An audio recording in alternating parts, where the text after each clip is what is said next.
এক গাছের ডালে টুনা আর টুনি খুব সুখে শান্তিতে বসবাস করত।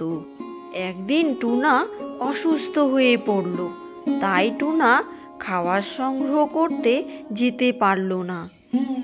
এই শোনো না, আমার না প্রচণ্ড খিদে পেয়েছে, যাও না কোথার থেকে কিছু খাবার সংগ্রহ করে নিয়ে আসো না। আরে গিন্নি, এভাবে বলছো কেন? আজকে আমার শরীরটা বেশ ভালো নেই, তাই আমি খাবার সংগ্রহ করতে যেতে পারছি না। যাও না, আজকে না হয় তুমি খাবার সংগ্রহ করে নিয়ে আসো। আচ্ছা ঠিক আছে গো, তুমি বাসায় বিশ্রাম করো, আজকে না হয় আমি খাবার সংগ্রহ করে নিয়ে আসছি। এরপর টুনি খাবার সংগ্রহ করার জন্য জঙ্গলের দিকে রওনা দিল। যাক বাবা, ভালোই হলো, আজকে গিন্নি খাবার সংগ্রহ করতে গেল, আমি বরং বাসায় বসে বিশ্রাম করি এখন। এইদিকে জঙ্গলে এক ডাইনি শিকার ধরবে বলে ফাঁকা মাঠে একটি আপেল রেখে দিল। যাই বাবা, তাড়াতাড়ি কোথাও গিয়ে লুকিয়ে পড়ি, কেউ দেখার আগে। যখনই কেউ শিকার নিতে আসবে তখনই তাকে ধরবো।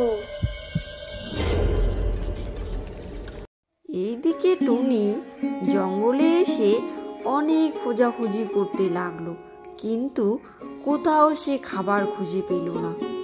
আরে ওই তো একটা আপেল দেখছি, যাই তাড়াতাড়ি গিয়ে আপেলটা কিছু আমি খাই, কিছু টুনার জন্য নিয়ে যাই। ঠিক তখনই ডাইনিটি টুনিকে খাঁচায় বন্দি করে রাখলো। এই তুমি আমাকে কেন বন্দি করে রাখলে? আমাকে ছেড়ে দাও, আমার স্বামী অসুস্থ, তাই আমি কিছু খাবারের সন্ধানে এসেছিলাম। তোকে ছেড়ে দিলে কি করে হয়? তোকে ছেড়ে দিলে আমি কি খাবো? আমি যে না খেয়েই থাকবো। এইদিকে টুনি বাসায় ফিরে না আসার জন্য টুনা অনেক চিন্তা করতে লাগলো। টুনি সেই কখন খাবারের সন্ধানে বেরিয়েছে, এখনো বাড়ি ফিরছে না। আমি তো খুব দুশ্চিন্তায় আছি, টুনি আবার কোনো বিপদে পড়লো না তো? যাই গিয়ে দেখি তো, এদিক ওদিক খুঁজে দেখি।